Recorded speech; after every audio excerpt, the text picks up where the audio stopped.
Seth Welch and Tatiana Fusaria.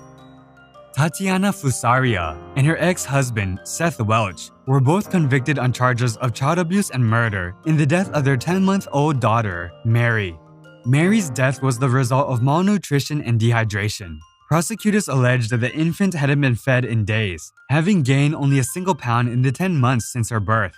During her first criminal trial, Fusari testified that she was the victim of abuse at the hands of her husband for years, telling jurors that Welch had held a gun to her head and raped her. Welch called 911 on August 2, 2018, and reported that he had found Mary dead in her crib. Video of how Fusari and her husband Seth Welch reacted after they were initially charged has been viewed more than 11 million times. Welch could be seen with mouth agape as he learned that he faced life without parole, while Fusari cried. Kent County Judge Paul sentenced Tatiana Fusari and Seth Welch to life in prison without the possibility of parole. Fernando Salgado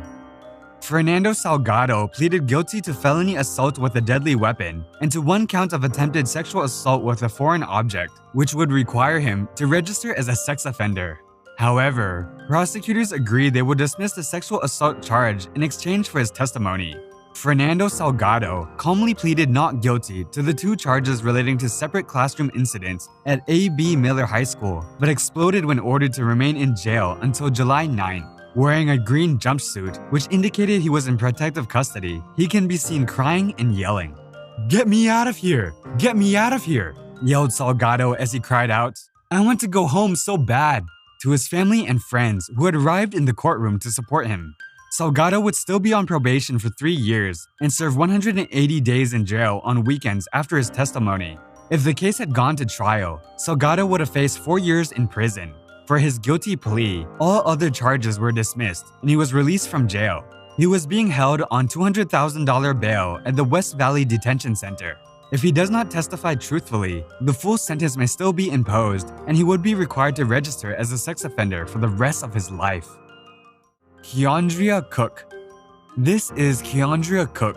14-year-old Keandria Cook used a dating app to lure Perry Nita, who invited Emmanuel Purcell. Cook's then-boyfriend, Kendrick Bass, is accused of shooting Purcell during a carjacking. He survived the shooting, but she was sentenced for 20 years in prison. The video of Keandria's meltdown saw her wailing to hold her mom one last time before being jailed, only for courtroom guards to take her into immediate custody. Michelle Lake. A woman who previously served a prison sentence for a drunk driving crash that killed a man was sentenced to 10 years in prison Wednesday for another crash she caused while driving high.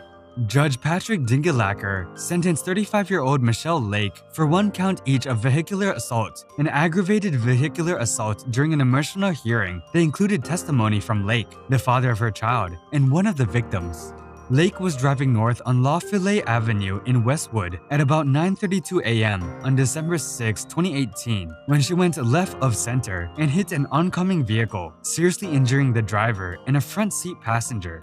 Authorities found cocaine, fentanyl, and methadone in Lake's system at the time, and her driver license has been suspended after her 2006 drunk driving crash that killed a passenger in her car. Judge gave Lake 8 years in prison for the aggravated vehicular assault charge and 2 years for the vehicular assault charge, to be served consecutively. Additionally, her driver license suspended for life. Daniel Villegas.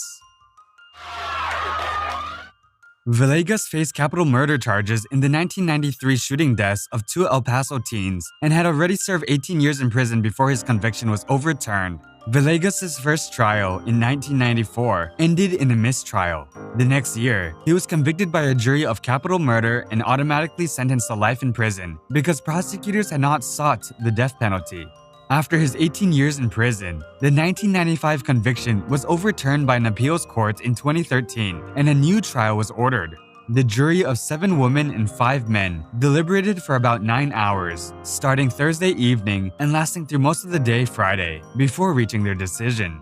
The ruling ended a 25-year saga that included 3 trials and numerous appeals. Villegas wept as he awaited the announcement and then collapsed to his knees when it was read. His family and supporters, who packed the courtroom, erupted in applause. District Court Judge Sam Medrano dismissed the jurors. Villegas and his family hugged and then rushed to the elevator, saying only that he was very happy and excited by the verdict. Villegas and his family then went to pray at St. Mark Catholic Church. Darlie Lynn Routier. In the early morning hours of June 6, 1996, 911 dispatchers in Rowlett, Texas, received a panic call from 26-year-old Darlie Routier. She claimed that an intruder had broken into her home and stabbed her two sons, Devin and Damon, as well as herself. Her other child, an infant named Drake, was upstairs asleep with her husband, Darren, and both were unharmed. When police arrived, they found Devin already dead. Damon died on the ambulance ride to the hospital. Darlie Routier herself had suffered bruises and cuts to her throat and right arm and was briefly hospitalized. She described the attacker as a white male about 6 feet tall. Police found a window screen in the garage had been cut, suggesting an entryway for the attacker to gain access to the home. However, holes soon began to appear in Routier's intruder story. Not long after, infamous footage surfaced that showed her laughing and spraying silly string around her son's grave. It wasn't long before many began to wonder whether Darlie Routier had in fact killed her sons herself.